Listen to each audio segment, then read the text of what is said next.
Welcome to the SVG-TV news for Tuesday, September 14th. With the details, I'm Khalil Kato. A 41-year-old female who died suddenly at home on September 9th is the 13th person in the country to have died from COVID-19. This was confirmed in a news release issued last evening from the National Emergency Management Organization, NEMO.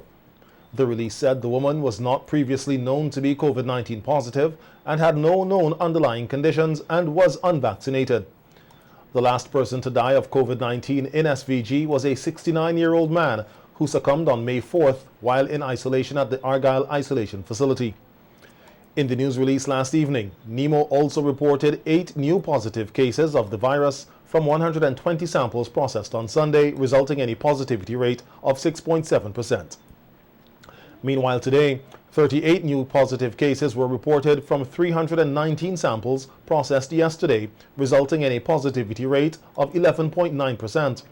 No new recoveries were noted over the reporting period. 221 cases are currently active and 13 persons with COVID-19 have died. 2,559 cases of COVID-19 and 2,325 recoveries have been recorded in SVG since March 2020. The news release from NEMO said in view of the confirmed presence of the Delta, Mu, and Gamma variants in the country and the significant increase in the number of new infections, transmissions, and severe COVID-19 disease, strict enforcement and compliance with all protocols and recommendations by everyone is strongly recommended. According to NEMO, the correct and consistent use of masks, avoidance of crowds, physical distancing, and proper hand sanitizing and immunization with available vaccines have all been proven to significantly reduce the risk of being infected, getting sick, or dying from the COVID-19 virus. Lawyer and former Speaker of the House of Assembly Jomo Thomas was yesterday tested positive for COVID-19. The confirmation came from Thomas himself, who on radio this morning said that he went to the hospital yesterday and got a COVID-19 test done and that he was awaiting the second confirmation. Yesterday, and I was diagnosed positive with COVID. I'm sure that I would do the best in the circumstances. I am not overly concerned. There's a slight temperature fluctuating, but I am doing what I have been doing for years. So I am hoping that all would be well. I take my vitamins, I do my exercise, I eat properly. So I am pretty sure I'm gonna be well. Thomas said it is very challenging to say how he contracted the virus.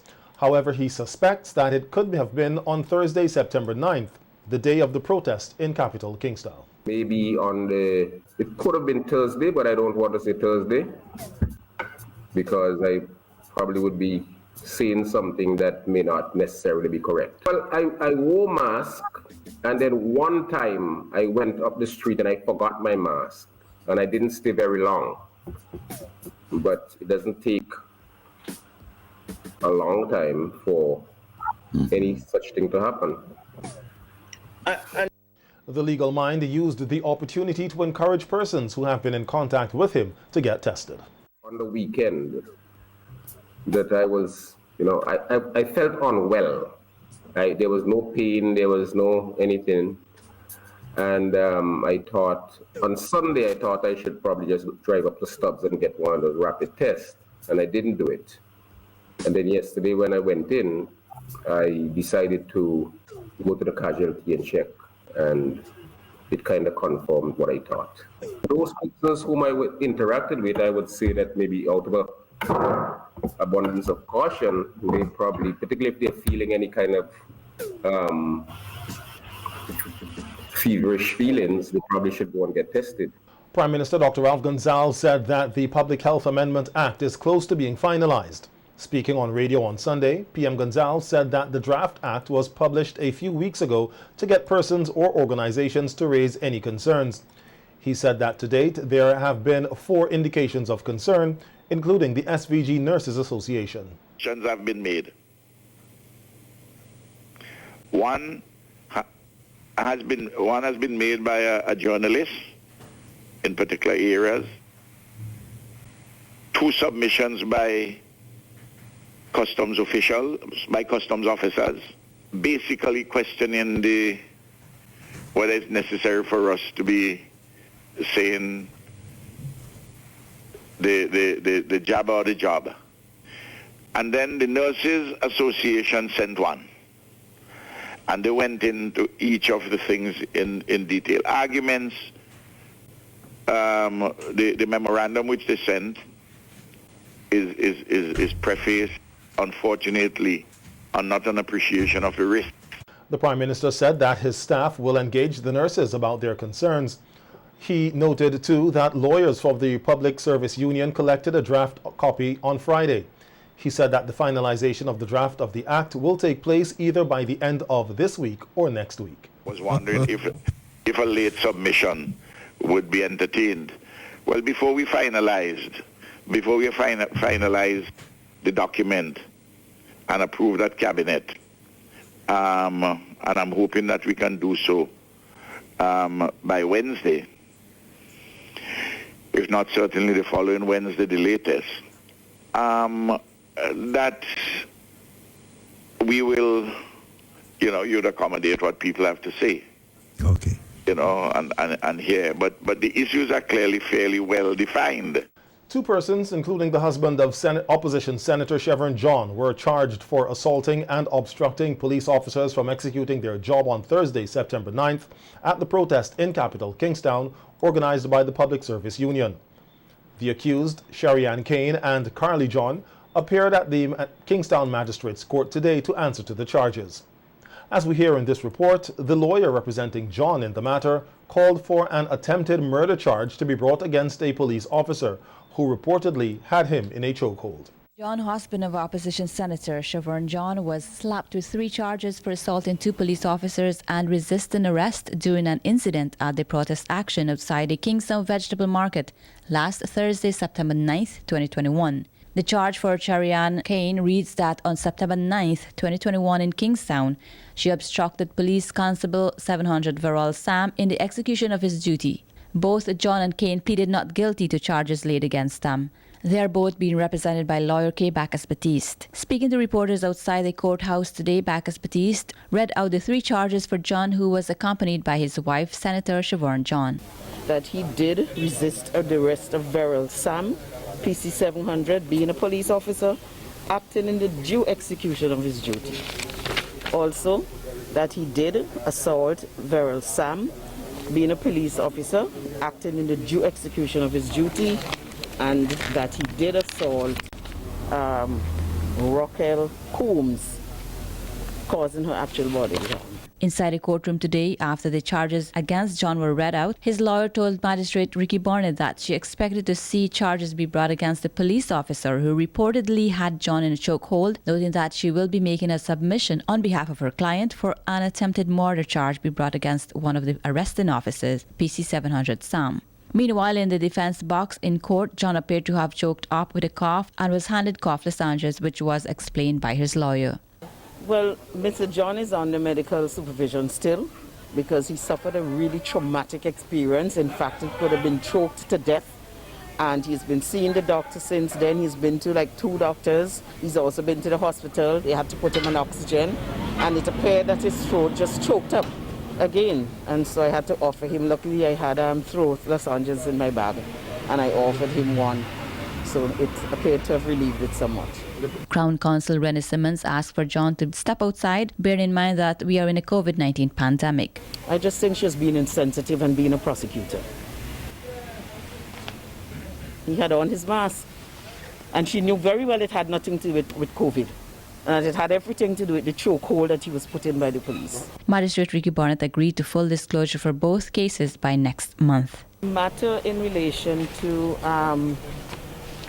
Mr. John was adjourned to the 26th of January next year, disclosure by the 19th, and in relation to Sherry-Ann Kane, it was adjourned again to next year, 24th January, disclosure by the 14th of October.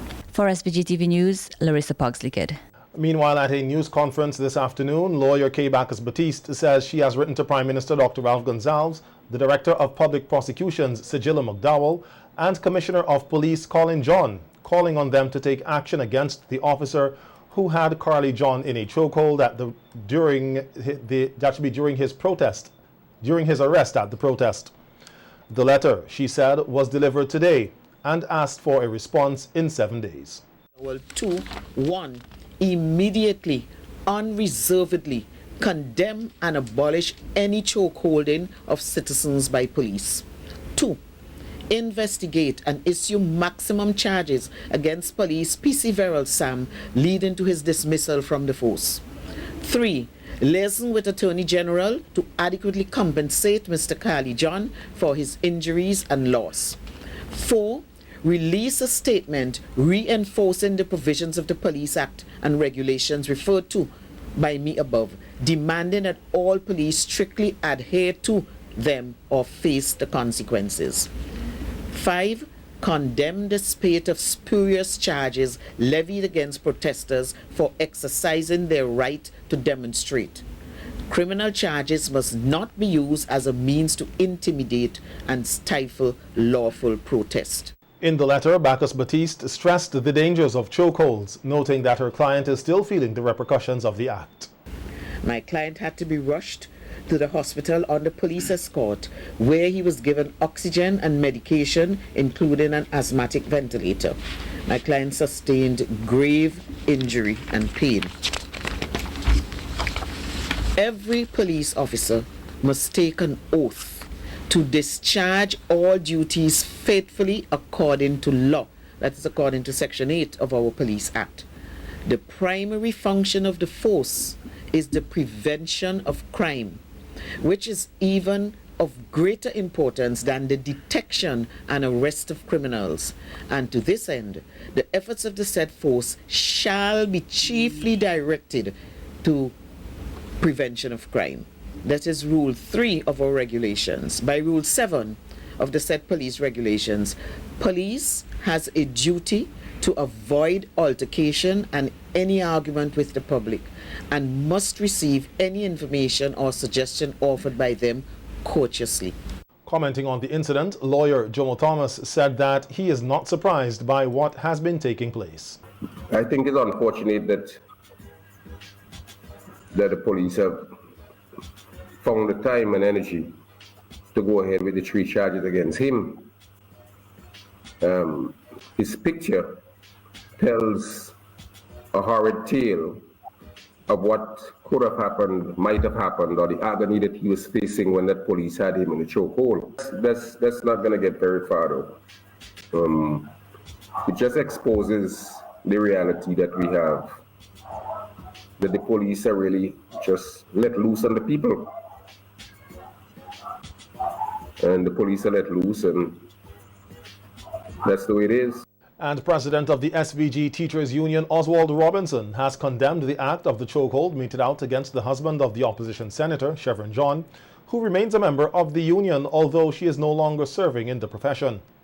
Speaking at a news conference yesterday, Robinson termed the video of the chokehold as a heinous act of violence. While condemning all acts of violence, the SVGTU president said the chokehold position in which John was held under by the police is reflective of the death of George Floyd in the United States. The St. Vincent and Grenadines Teachers Union strongly condemns all forms of violence that continue to plague our blessed land, St. Vincent and Grenadines. The most recent brutal, heinous, and vicious act of violence that was meted out on the husband of Senator Chevron Louis John on Thursday, the 9th of September 2021 in Kingston. We condemn that act of violence. This attempt to murder is similar to what took place in the United States sometime last year, I think, on George Floyd. Robinson said the SVGTU stands in solidarity with Senator John, a former teacher who resigned to contest the last general election on the NDP ticket for the constituency of North Windward. the SVGTU president called for justice for the senator's husband, Carly John. Justice for Mr. Carly John, and that the perpetrators be brought swiftly to justice. As you know, Senator Chevron John is still a member of the Teachers Union. And so we are in solidarity with her and her entire family. It was very disheartening to see the scenes on social media and our sister there witnessing this brutal attack on her beloved husband. President of the SVG-TU, Oswald Robinson, was in full praise of teachers who ensured students excelled at the Caribbean Primary Exit Assessment, or CPEA, despite the many challenges faced. At a news conference yesterday, Robinson commended the teachers who continued to make the union and the nation proud. Pass rate is commendable, given despite the numerous challenges that face our nation and the education sector. I refer to the challenges upon us by COVID, dengue fever, the eruptions of the Lasso Frey volcano, and many others. Our teachers stood the test, went through the fire, and emerged as fine gold. And so we salute you and we applaud you for a work well done. Robinson also congratulated the more than 1,800 students who participated in the assessment and wished them the best at secondary school. The good and faithful servants enter into the secondary schools of your choice. And may you continue to achieve even greater success in your secondary education. We remind you to be focused, disciplined, and committed to your call to duty. Several schools across the island are expected to be better equipped to respond to emergencies due to a recent donation of generators and other accessories by COSCAB SVG Limited to the Ministry of Education and National Reconciliation. The donation of 8 generators, 4 gas cans and extension cords, and 10 boxes of hand sanitizers were handed over to the Minister of Education, Curtis King, by Operations Manager of COSCAB, Catherine Joseph. In receiving the items, Minister King expressed his gratitude on behalf of the ministry, while acknowledging the commitment of the company, COSCAB, saying that the donation will go a long way in schools' disaster management. Is no stranger to the Ministry of Education. They have in the past provided us with support for the running of our inter-secondary school sports. So this is a continuation of that sort of support. Certainly what we are receiving here this morning is very important, especially because we are already into the hurricane season and we know the challenges that the season can pose. And these generators would be of great assistance, given that we still use as shelters most of our school facilities throughout St. Vincent and the Grenadines. And I need not remind you that during the passage of a storm, we always lose electricity. So that these generators, wherever they are placed, would be of great need. In her remarks, COSCAB SVG Limited's operations manager said the company is a committed corporate citizen to the Ministry of Education. Of COSCAB SVG Limited and our counterparts throughout the Caribbean, inclusive of Puerto Rico, we'd like to hand over these generators and jerry cans, power supply, and also we have some hand sanitizers to the Ministry of Education. We'd just like to let you guys know that COSCAB SVG Limited and COSCAB on a whole We are always here for the Ministry of Education and for St. Vincent and the Grenadines as a people. The donation is valued at approximately $18,000. The Deputy Chief Education Officer Dixon Finley and Accounts Clerk of COSCAB Delissa Findley were also on hand to witness the handing over of the supplies. As part of the celebration of Adult Continuing Education Week, an art and craft seminar was hosted here last week under the theme Promoting Literacy Through Craft. The seminar outlined the importance of art and craft in SVG and how it nurtures creativity and spurs innovative ability. Minister of Education Curtis King said that art and craft is as old as the world because craft is the first way men use their hands to provide sustenance for their livelihood. As a little boy, and having to go to, at that time it was a school, the Belair School in my community, where there were gathered many females who were using their hands to produce all sorts of products. And I remember the name Diley. I don't know if people remember that. But, and what we used to refer to as chair backs. In other words, they were knitting and crocheting and so on. But even before that, as I'm saying, man was always using his skill to generate sustenance for himself and his family. Minister King commended the work of the Adult Continuing Education Division for harnessing the skills of the craftsmen and women in training and development. As a developing country, you needed employable skills, not just preparing persons to attend university, as important as that was, but you also needed other skills to enhance the country's development. Sometime in 1973, the then Ministry of Education came up with the idea that you should have the establishment of what they refer to as an Adult Education Association.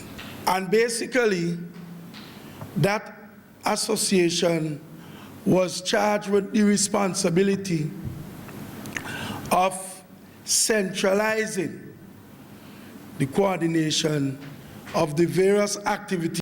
The minister further spoke on the technical and vocational training in adult continuing education and its importance in creating jobs in SVG among young adults. We have come to recognize that TVET, as it is called, is extremely important in reducing unemployment, especially among our young adults, because TVET now provides an employable skill, and secondly, the training in TVET leads to the creation of small business, I feel like entrepreneurship, which in itself provides employment and an income for those involved. On Friday, Prime Minister Dr. Ralph Gonsalves, along with members of cabinet officials from the Medicinal Cannabis Authority and marijuana cultivators, toured some of the cannabis facilities across the country. On the tour, the Prime Minister expressed satisfaction with what he saw, noting his involvement with the process of establishing SVG's medical cannabis industry. He said from the tour, he was able to identify what all the practical work is now leading to. As you know, we saw the beginning of a process where you can go from seed to sale and to do all the checks all along the way. We have seen the upper denims here, just below, before we came here to spring. We have seen a farm. We saw the greenhouses. We saw the seed planting, we saw the cloning, we saw the stage where it would go to before it goes into the terraces and then go out into the field. We see the whole process of sorting, the entire scientific process, right down to where we are now at spring. where we are part of the whole production apparatus, processing. And when we went to Rivulet, we saw the Gold Standard company, which is a public-private partnership run by the operation out of Miami, which will do all the certification for the various products to ensure that they meet international standards, which are the standards embedded in the regulations made under the Act. The Prime Minister said the SVG medicinal cannabis industry is at the stage for a rollout of significant quantities to the export market. Companies which are involved, we haven't gone to the one down in Vermont, but we have seen enough to tell us that